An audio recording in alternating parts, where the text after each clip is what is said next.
The Quiet Revolution: How Women's Resilience Changes Everything. I recently had the extraordinary privilege of sitting down with Tanika on the Soft Girl Era podcast. Tanika isn't just another voice in the crowded space of women's empowerment. She's a visionary who has fundamentally reshaped how we understand female resilience. Her work has touched thousands of lives, creating ripples of transformation that extend far beyond individual healing to community revolution. Through her fearless truth telling and radical compassion, she has created spaces where women can both acknowledge their wounds and discover their warrior spirits. Her insights didn't just inspire me, they altered the very foundation of how I understand women's power. When Tanika speaks about embracing womanhood, navigating mental health, and discovering strength beyond what we believe possible, she isn't offering platitudes. She's extending an invitation to revolution, a quiet, persistent revolution happening in women's hearts and minds every single day. We've all heard that strength comes from struggle. It's written on coffee mugs and quoted in Instagram captions. But there's something profoundly deeper happening when women face adversity, something revolutionary that Tanika illuminated with such clarity and conviction. The truth is, we're not just surviving our challenges, we're alchemizing them into something powerful, something world changing. Think about it for a moment. How many times have you surprised yourself? How many times have you thought, I cannot possibly handle this? Only to find yourself on the other side, not just intact, but somehow expanded? That's not coincidence or luck. That's the quiet revolution happening inside women every single day. A revolution that rarely makes headlines, but consistently changes lives. During our conversation, Tanika emphasized that women possess an inherent resilience that often emerges most powerfully during challenging circumstances. This strength isn't just about gritting your teeth and enduring hardship, it's about transforming pain into purpose, obstacles into opportunities, and wounds into wisdom. Let me share some stories that illustrate this transformation. Stories of women who discovered their power in unexpected ways and used it to create ripples of change that continue to expand outward. Consider Pamela Slim. Before she became a renowned entrepreneur and author helping thousands find meaningful work, she was just another corporate employee feeling the walls of her cubicle closing in. The security of that corporate paycheck was comfortable, predictable, but something inside her knew there was more. Leaving that security behind wasn't just difficult, it was terrifying. It required her to face the fear of the unknown, to question conventional wisdom about career paths, to risk failure in a world that often punishes women more harshly for their missteps than their male counterparts. But what's remarkable about Pam's journey isn't just that she escaped the cubicle, it's what she did afterward. She didn't simply find another path for herself, she became a pathfinder for others. She developed frameworks for entrepreneurship centered on authentic connection and community building rather than traditional networking. Since 2005, she's advised thousands of entrepreneurs and partnered with major companies serving the small business market. Her book, Escape from Cubicle Nation, was named Best Small Business and Entrepreneur Book of 2009. But she didn't stop there. Pam went on to publish The Widest Net, named Best Marketing and Sales Book of 2021, teaching entrepreneurs how to build strong, diverse relationships and expand their reach authentically. In 2016, she co founded KE Community Lab, creating a grassroots community space focused on equity centered small business economic acceleration. What began as personal dissatisfaction became a mission to help others find their path. This is what Tanika means when she talks about transforming hardship into purpose and growth. It's not just about overcoming, it's about creating new possibilities where none existed before. Then there's Tanika Pack, founder of Impact Fitness. Breaking into the competitive fitness industry is challenging enough, but Tanika wasn't content to just build another gym. She created a business model that balances commercial success with genuine community support and empowerment. In Baltimore, she's established herself as both a business leader and community advocate. She recognized the need for accessible fitness options that could transform not just individual health, but community well being. Today, her recognizable brand participates in local business showcases and community events, contributing to Baltimore's small business ecosystem while promoting health and wellness in communities with limited access to such resources. What's powerful about Tanika's story is that she didn't just find strength for herself, she created strength for others. Her personal journey became a vehicle for community transformation. This is the multiplier effect of women's resilience.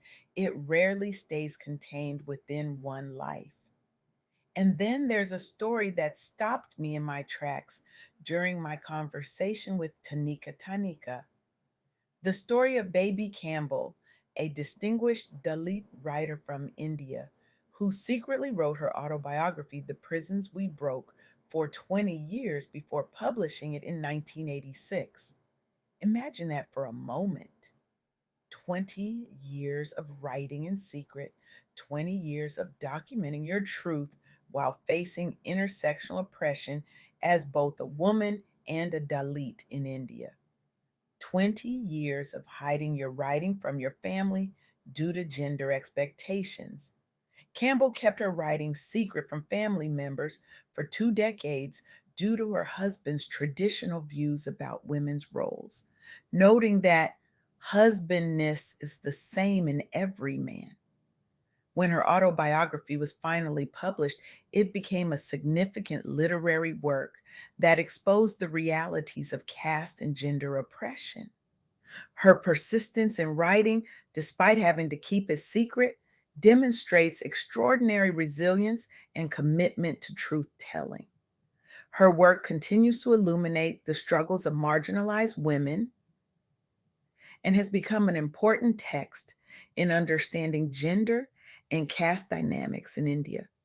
These stories illustrate what Tanika emphasized throughout our conversation, that women's strength isn't just about endurance, it's about transformation. It's about taking what breaks you and using it to break systems that no longer serve humanity. But this transformation isn't always visible from the outside. Sometimes the most profound revolutions happen within us, in the quiet spaces where we confront our pain, our trauma, our anxiety, and our stress. Tanika spoke powerfully about mental health journeys. She emphasized that acknowledging and working through trauma isn't weakness, it's profound courage. The path to healing isn't linear, but it's always worth pursuing. As women, particularly as Black women, we've inherited generations of strength, but also generations of silence around mental health. We've been taught to push through, to be strong for everyone else, to wear that titanium cape Tanika mentioned. But what if our greatest strength comes not from pushing through, but from pausing to heal? What if, as Audre Lorde said, caring for myself is not self indulgence, it is self preservation, and that is an act of political warfare? This is the radical truth Tanika shared, that tending to our mental health isn't selfish, it's revolutionary. It's how we break generational patterns. It's how we show up fully for ourselves and our communities. It's how we model for younger generations that they deserve wholeness. The third insight Tanika shared was perhaps the most profound. Many women discover they possess capabilities far beyond what they initially believed possible. This revelation often comes through overcoming significant obstacles and can become a foundation for helping others. We are constantly underestimating ourselves. We've been conditioned to. Society has placed so many limitations on what women, especially Black women, can be, can do, can achieve. We internalize these limitations until they feel like truth, but they're not truth, they're stories. And stories can be rewritten. When we face challenges that push us beyond our perceived limits, we discover capacities we never knew we had. We discover that we can bend without breaking. We discover that we can fall and still rise. We discover that we contain multitudes. And once we've made that discovery, we can never go back to our smaller selves. We become living testimonies to possibility. We become bridges for others to cross over into their own expansiveness. This is what Tanika means when she talks about finding strength beyond self knowledge. It's not just about knowing yourself, it's about continually surprising yourself. It's about shedding the limitations you've accepted and stepping into the fullness of who you are meant to be. So, where do we go from here? How do we take these profound insights and transform them into action? I challenge you today to begin a revolution in your own life. Start with a daily practice of acknowledging your resilience. Speak aloud one challenge you've overcome and how it has shaped your capacity to face future obstacles. Watch how naming your strength amplifies it. Then create a circle of women who will witness your journey, who will hold space for your pain and celebrate your triumphs. This isn't just about support, it's about creating a collective force field of transformation. Finally, I challenge you to look for the women around you who are writing their truths in secret, who are building businesses against all odds, who are healing themselves so they can heal others.